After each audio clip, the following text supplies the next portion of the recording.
Hello, namaste, and welcome everyone. My name is Ashish, and I'm with Oxfam, and presenting you this next and second episode of our podcast. Today we have a very special guest, Khushi Appa. আমরা খুশি আপাকে খুশি আপা করে জানি. But and she knows people who are in Bangladesh who have been part of this whole development discourse, particularly on the human rights, gender justice. Khushi Kabir is a name that one can't just miss. But and we are going to know more from her experience. I'm not going to spend more time in terms of introducing her, but the reason we wanted to have Khushi Appa here is to understand not only about her experiences as women leader in the development and human rights space in Bangladesh, but also in terms of how does she see that the way development space is moving forward, and what are her kind of worries, concerns, and what you would like to have. So welcome again. This one of the profound voices of human rights in Bangladesh. Khushi Appa, welcome to you. Thank you. I don't know about profound, but definitely many years of experience. And thank you for having me. Thank you so much. Okay, so Khushi Appa, to begin with, you have been active in this space for such a long time. And such a massive experience that you have gathered. So I would like to basically start with your own understanding, your own experiences, how you want Khushi Kabir to know people more than what they already know from your own experiences. Thank you. That's quite a profound question to begin with. Profound in the sense that usually people don't ask this kind of question. And I realize many people don't know my background and all the experiences I've had. They just see the public face, which sees me in Dhaka. Indeed, yeah. So maybe I begin with just a little background about nostalgia. Let's start with nostalgia. We are very lucky. We have born and grew up in an era that was a very positive era, in the sense that globally there was so much happening, and there was a lot of the youth who had a lot of idealism and wish to want to change the world and believe that they could. So there was the Vietnam War, there was the peace movements and everything going on. In Bangladesh, it was in Bangladesh at the beginning, but the fight for our own entity, our own identity, আমাদের নিজেদের অস্তিত্ব, আমাদের পরিচয়, আমাদের অধিকার, so our rights, our own identity, it was important. So, and also the movement against autocratic dictatorship, military, non-democratic. So I grew up in that time. So then there was a lot of ideology amongst people. Even in what we read, reading was very much a habit that we used to have. Everyone read. And reading did influence us a lot. Then 1971 happened, our liberation war.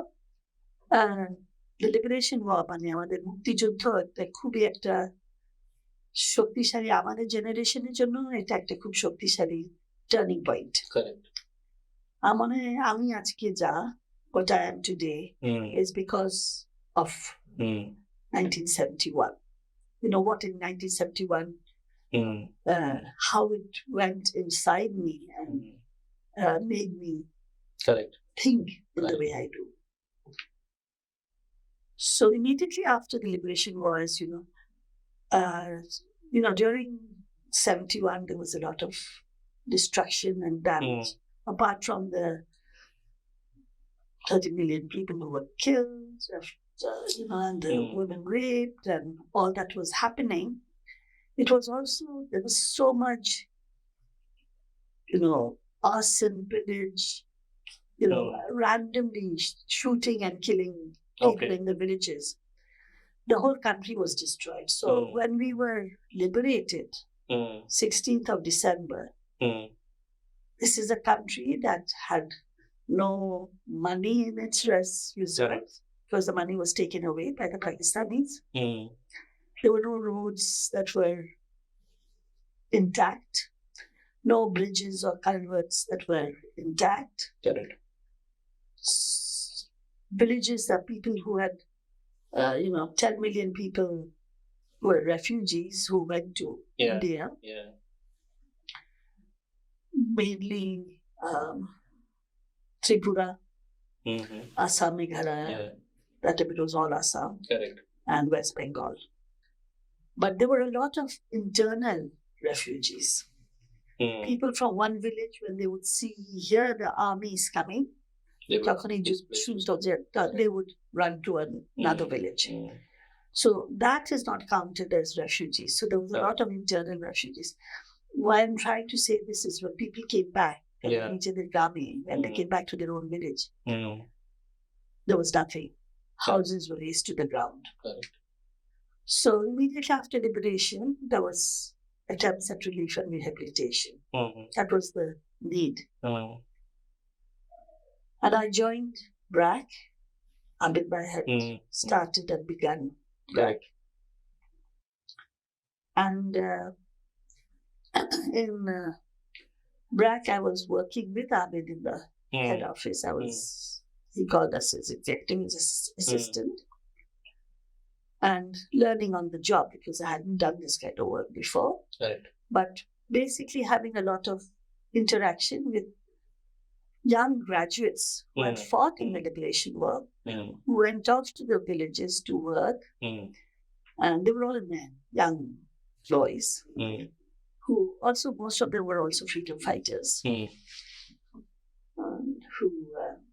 had that passion in them. So to rebuild. And in those days, I think there were only two organizations that were Bangladeshi. One was BRAC, the other one was Ganashastra Kendra. Both of whom began their work in 71. BRAC, Abid Bhai and all began their work with the camps and providing food assistance and health, medicines, etc. And Oxfam was somebody who supported them at that time, along with a lot of fundraising from, in the US, UK. And Ganashastra Kendra, where Zafrullah Chaudhry was working with, building a field hospital, as it was called, for the freedom fighters, wounded freedom fighters, freedom fighters who got ill, and people who were in the camps who needed support. So when they came back, they felt that they had to continue what they were doing. So BRAC started working in the Shunamganj area. And there were quite a few, there were not a very large number of international agencies who were also doing relief rehabilitation. And there was a lot of interaction between us. The government also was at that time very supportive in saying which are the areas to be worked, and deliberately gave, it wasn't called NGOs then, they were called VOLAGs, voluntary agencies. So shortened to VOLAGs. To the more remote areas where Bangabandhu Sheikh Mujib said this is not where people would reach. So I think these are the two Bangladeshi organizations, and I won't talk about GK now because GK is another story. It did some path-breaking work in areas and fields that... GK money for... Ganashastra. Sorry. Ganashastra.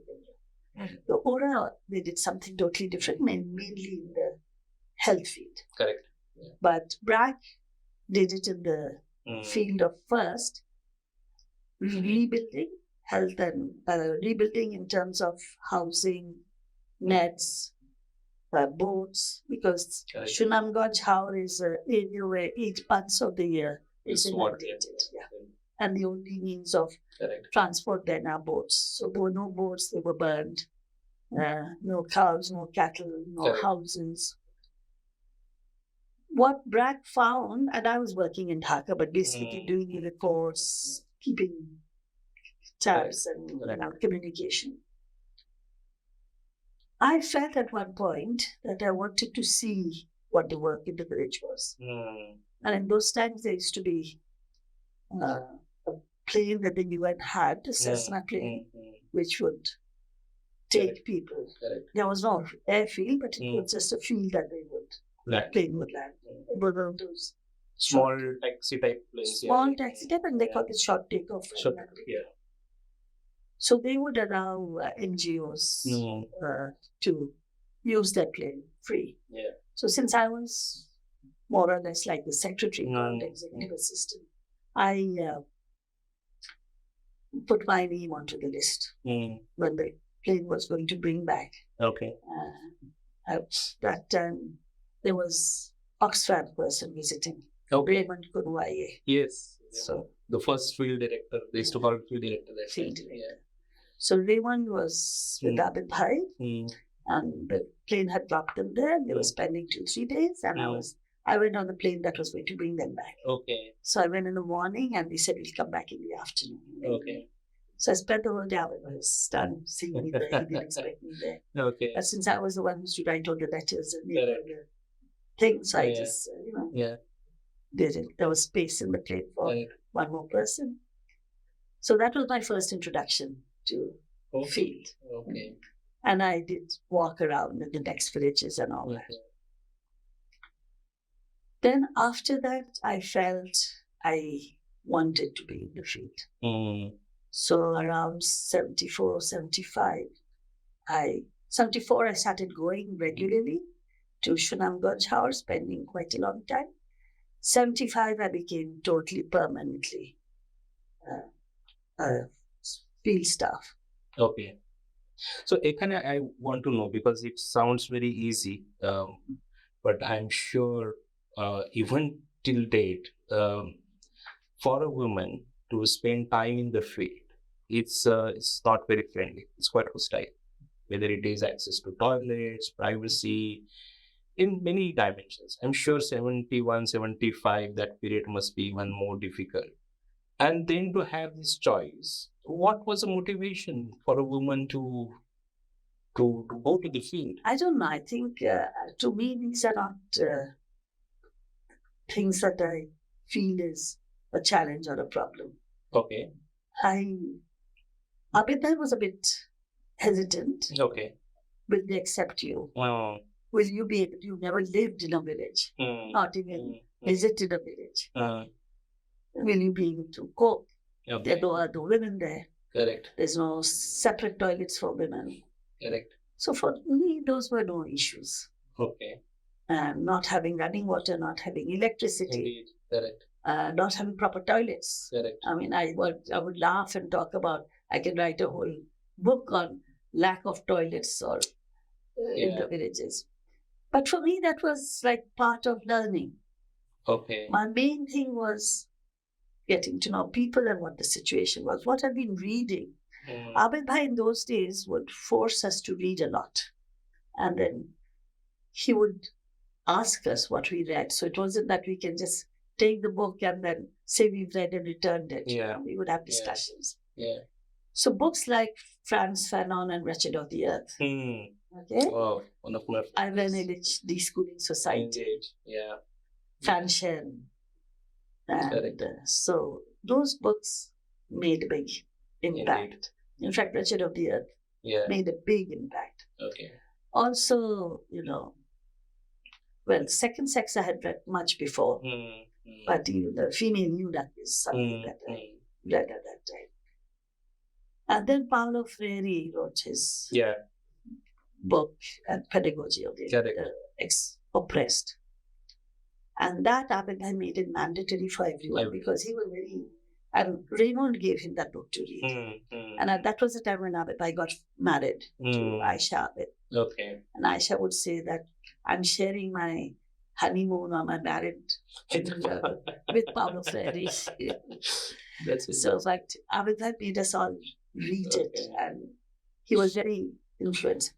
Now the thing is that after a few months in the late 72, we found that people were beginning to, whatever tin roof and all that was Abid was quite visionary, like in the sense that he was giving the CI sheets and the bamboos for rebuilding their houses to everybody, but there was categorization.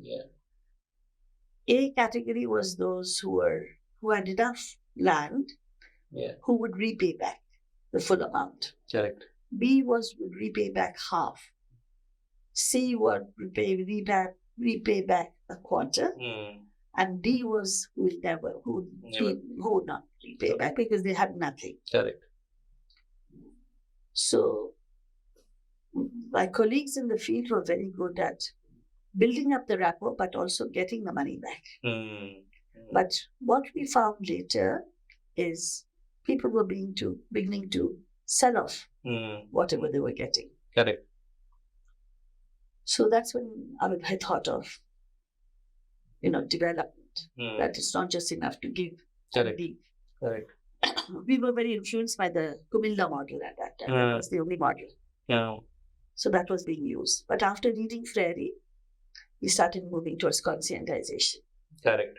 So 73 is the change that happened in radical thinking. Correct. Now, when you ask me, because I had imbibed all that, and I was part of the materials development group and creating materials based on Freire's philosophy, which is very political in nature. It besh, মানুষকে চিন্তা করতে শেখায়, creativity. So it borrowed a lot from Marxism too, but it also had his own experience of working in Brazil with the poorest in the slums.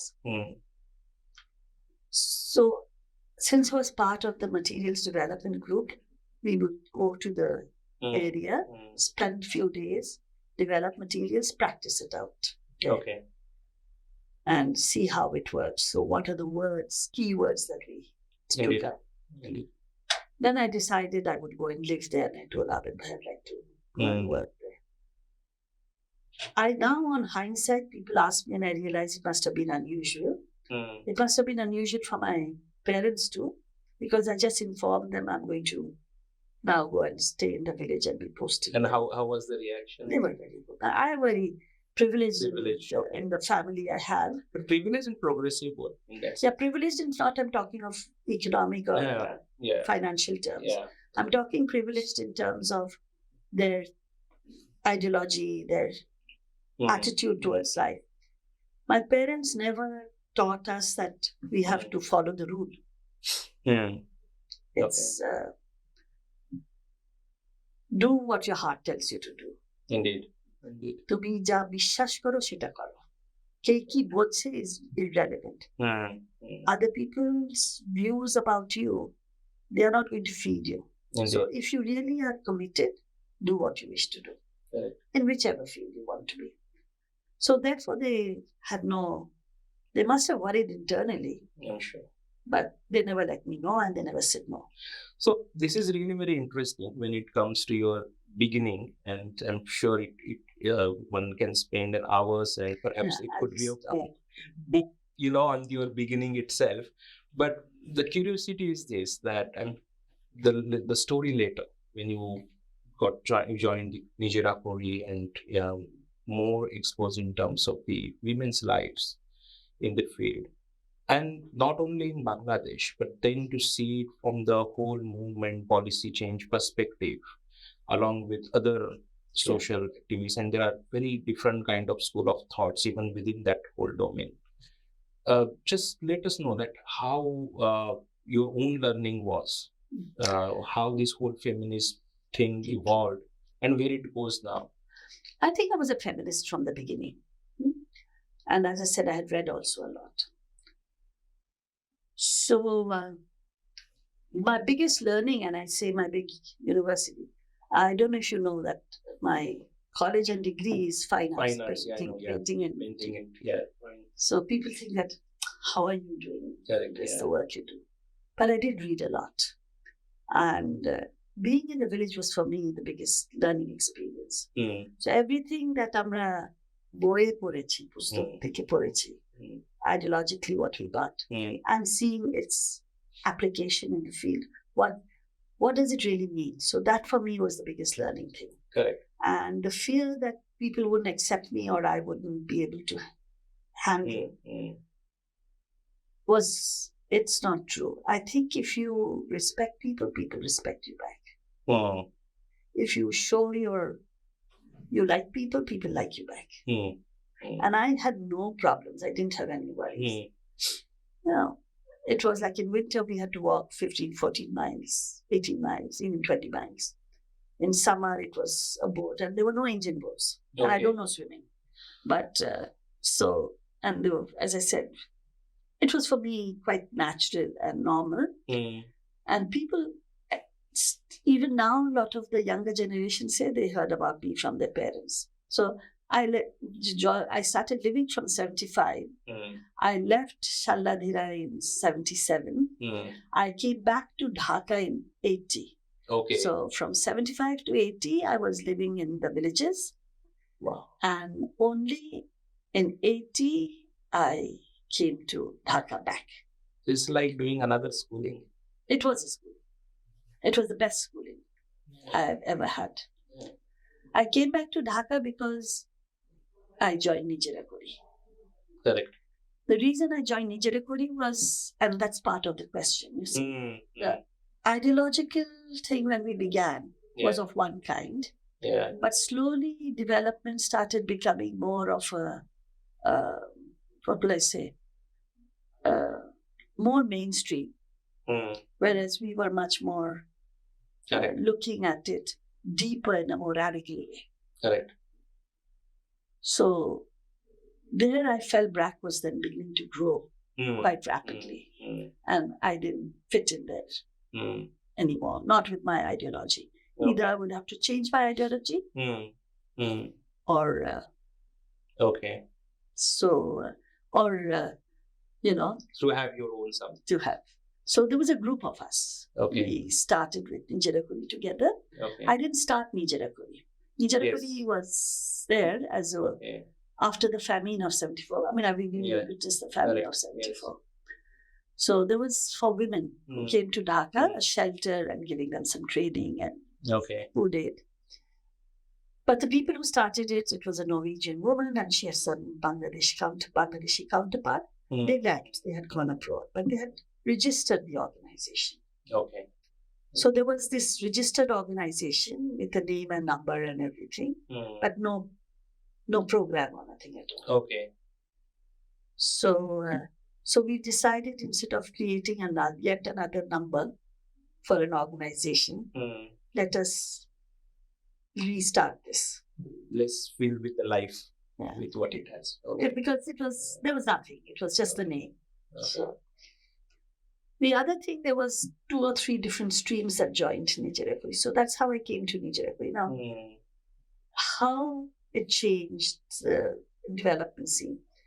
When I first went, people were thinking of development with women, if at all, in terms of their male, middle class, urban idea of what a woman's role is, which is in the home. Correct.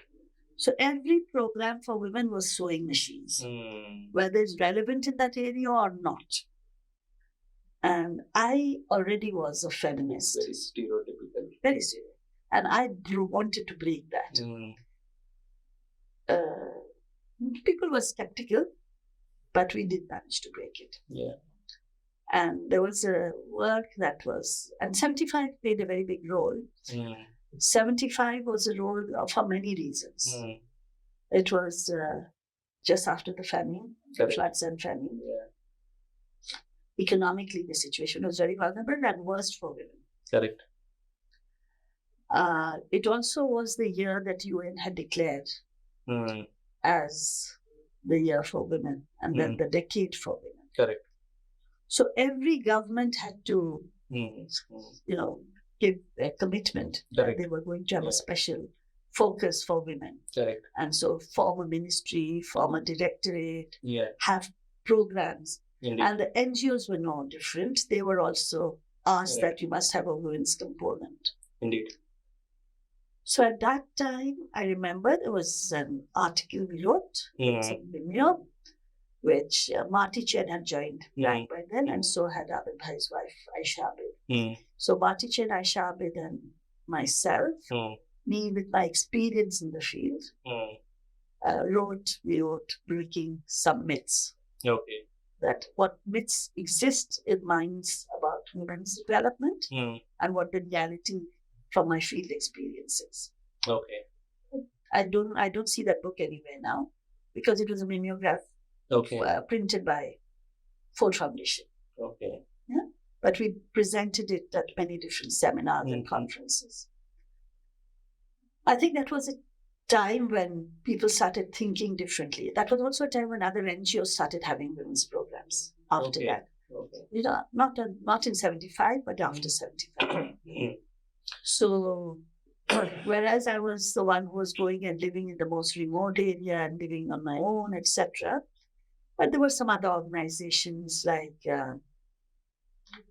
RDRS and all who had a women's component. I think RDRS was one of the first amongst the international. It was international. I know, who had women in the field. And Ganon Shastra Kendra, right from 72, had women in the field. Okay. Right, women paramedics, very women-centric. Okay. It was very, very women-centric. Everything was women. Okay. So, but for BRAC, it was quite a change. And that's when we started getting women as field staff and working. I think that our experiences in the field helped formulate that you can have a different view of what women's empowerment is. Indeed. And then equality.